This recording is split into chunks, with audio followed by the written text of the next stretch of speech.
नमस्कार। चलिए आज एक ऐसे सफर पर चलते हैं जहां हम इतिहास को किताबों से नहीं बल्कि पत्थरों और धातु पर लिखी इबारतों से समझेंगे। एक ऐसा इतिहास जो भुला दिया गया था लेकिन मिटाया नहीं जा सका। तो सबसे बड़ा सवाल यही है ना कि जब कागज नहीं थे, कोई बड़ी बड़ी किताबें नहीं लिखी गई, तो हजारों साल पहले की कहानियां हम तक पहुंची कैसे? आखिर अतीत हमसे बात कैसे करता है? जवाब इन दो चीजों में छिपा है, शिलालेख और ताम्रपत्र। देखिए, कागज तो वक्त के साथ गल जाता है, उसे बदला जा सकता है, लेकिन जो बात एक बार पत्थर पर लिख दी गई या तांबे की प्लेट पर खोद दी गई, वो हमेशा के लिए अमर हो गई। ये वो सबूत हैं जो सीधे अतीत से हमसे बात करते हैं। तो हमारी ये पड़ताल शुरू होती है सबसे पुराने सुरागों से, मौर्य और सातवाहन काल से। ये वो कहानियां हैं जो हमें प्यार, विश्वास और उस समय के समाज के बारे में बताती हैं। और देखिए, पहला ही सबूत कितना खास है।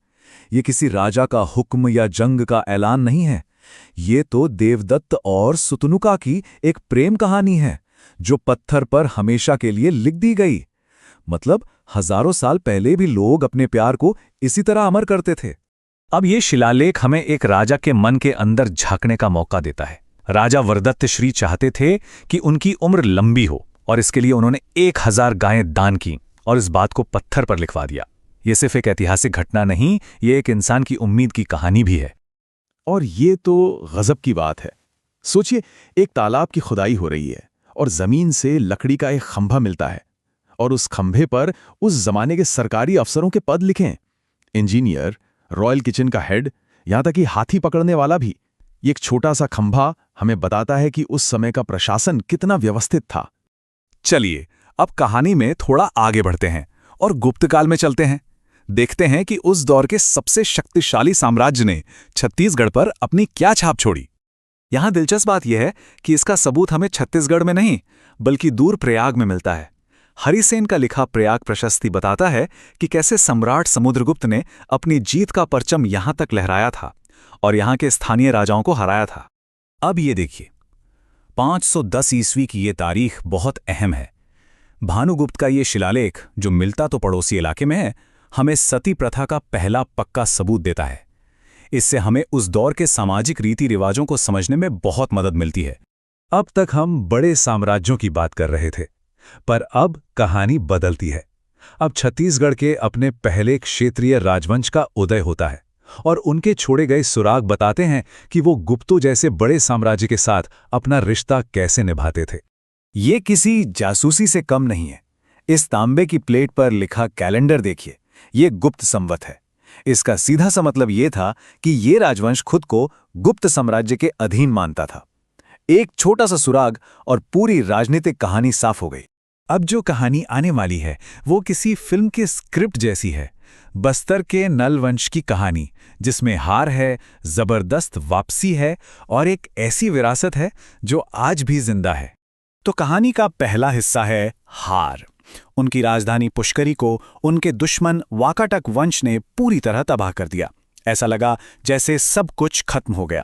और ये बात सिर्फ उनके दुश्मन ही नहीं, उनके खुद के रिकॉर्ड भी मानते हैं। लेकिन हार की इसी राख से एक नायक उठता है, राजा स्कंदवर्मन। वो कसम खाते हैं कि अपनी तबाह हुई राजधानी पुष्करी को फिर से बसाएंगे, अपने वंश का सम्मान वापस लाएंगे, और वो ऐसा कर दिखाते हैं। और इस कहानी का अंत देखिए। इस वंश की सबसे बड़ी जीत किसी जंग में नहीं बल्कि एक मंदिर के निर्माण में हुई। राजा विलासतुंग ने राजिम का जो शानदार राजीव लोचन मंदिर बनवाया, वो आज भी अपनी पूरी शान से खड़ा है और इस वंश की कहानी कह रहा है।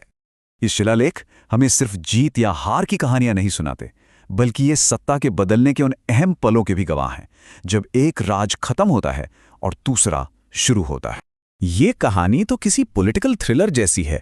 शरभपुरीय राजा सुदेवराज अपने एक शिलालेख में बड़े गर्व से अपने मुख्य अधिकारी इंद्रबल का नाम लिखवाते हैं और आगे चलकर यही इंद्रबल उन्हीं राजाओं को सत्ता से हटाकर अपने खुद के पांडु वंश की नींव रखता है। और जब पांडु वंश सत्ता में आया तो उन्होंने अपनी ताकत का खुलकर प्रदर्शन किया। राजा महाशिव तीव्रदेव ने सकल कौशलाधिपति यानी पूरे कोसल के स्वामी का खिताब लिया और रानी वास्ता ने अपने पति की याद में सिरपुर का वो मशहूर लक्ष्मण मंदिर बनवाया, जो आज भी वास्तुकला का एक बेजोड़ नमूना है। तो देखा आपने, ये सिर्फ पत्थर या धातु के बेजान टुकड़े नहीं हैं। ये वो आवाजें हैं जो हजारों साल के फासले को पार करके सीधे हम तक पहुंच रही हैं। सच में हर पत्थर की अपनी एक कहानी है और हर ताम्रपत्र में एक रहस्य छिपा है। ये सफर हमें यही बताता है कि इतिहास कोई बंद किताब नहीं है, ये तो एक लगातार चलने वाली खोज है। क्या पता ऐसी ही न जाने कितनी और कहानियां हमारे पैरों के नीचे जमीन में दबी अपने खोजे जाने का इंतजार कर रही हों।